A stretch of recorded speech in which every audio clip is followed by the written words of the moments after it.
नमस्कार दोस्तों, आज की इस वीडियो में मैं आपको गुलदाउदी के पौधे दिखा रहा हूं। पिछले साल मैंने इन सभी को गमले में लगा रखा था, जिनमें बहुत ही अच्छी फ्लावरिंग भी हुई थी।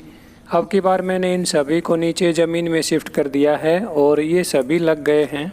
यदि आपने इनकी कटिंग नहीं लगाई है तो अब भी आप इनकी कटिंग लगा सकते हैं। इनकी कटिंग को सितंबर-अक्टूबर तक लगाया जा सकता है। उसके बाद इनमें फ्लावरिंग बड्स बनना शुरू हो जाती हैं। उससे पहले ही आप इनकी कटिंग लगा लीजिए। गुलदाउदी के पौधों के फूलों की कई वैरायटीज़ होती हैं। इनके कलर और साइज़ के हिसाब से बहुत सारी वैरायटीज़ होती हैं। मैंने भी इनकी 4-5 वैरायटीज़ लगा रखी हैं। जब इनमें फूल खिलेंगे तो ही इनका पता लगेगा कि कौन कौन सी वैरायटीज़ हैं। गमले में जब भी आप इनको लगाते हैं तो ये पौधे रूट बाउंड हो जाते हैं और इनकी ग्रोथ धीमी हो जाती है। नीचे ज़मीन में लगाने पर इनकी बहुत ही अच्छी ग्रोथ हो जाती है। अब की बार तो मैंने इन सभी को नीचे ज़मीन में शिफ्ट कर दिया है। मैंने इन गमलों में इनको लगा रखा था।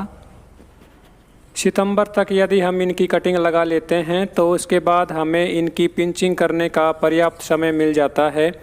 गुलदाउदी में पिंचिंग करना बहुत ही ज़रूरी होता है। पिंचिंग से इनकी नई नई ब्रांचेज निकलती हैं और ये पौधे घने बन जाते हैं।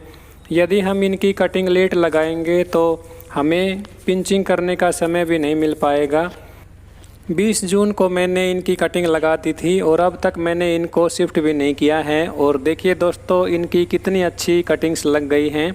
मैंने जो भी कटिंग लगाई हैं वो सारी कटिंग ग्रो हो गई हैं। इनमें से 1 या 2 कटिंग ही फेल हुई होंगी, मैंने उनको बाहर निकाल दिया था। और अब देखिए दोस्तों, इनमें नई नई ब्रांचेज भी निकलना शुरू हो गई हैं। लगभग 2 महीने पूरे हो गए हैं और 2 महीने का ये अपडेट है।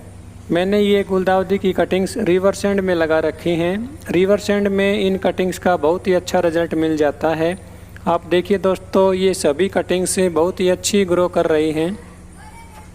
गुलदाउदी की कटिंग को लगाने के लिए किसी रूटिंग हार्मोन का उपयोग करें तो बहुत ही अच्छा रिजल्ट मिलता है। मेरे पास रूटिंग हार्मोन पाउडर नहीं था और मैंने इन सभी कटिंग्स को एलोवेरा जेल लगा के लगाया है।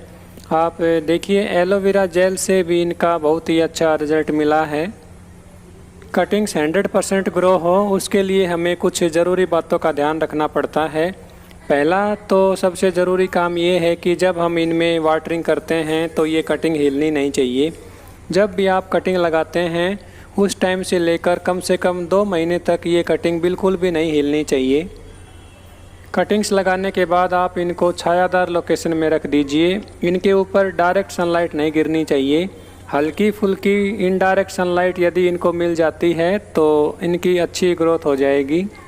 यदि आप इनको डायरेक्ट सनलाइट वाली लोकेशन में रख देते हैं तो फिर ये सारी कटिंग सूख जाएंगी। इसलिए इस बात का ध्यान रखें कि जब आप कटिंग लगाते हैं तो आप इनको छायादार लोकेशन में ज़रूर शिफ्ट करें।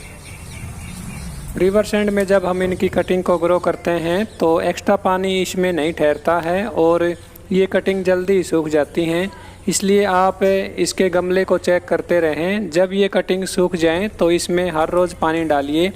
इन कटिंग्स में नमी बना के रखनी है। कटिंग लगाने के लिए जो आप पोटिंग सॉइल तैयार करते हैं उसमें किसी भी प्रकार की खाद नहीं डालनी है। सिंपल गार्डन सॉइल में भी आप इनकी कटिंग लगा सकते हैं।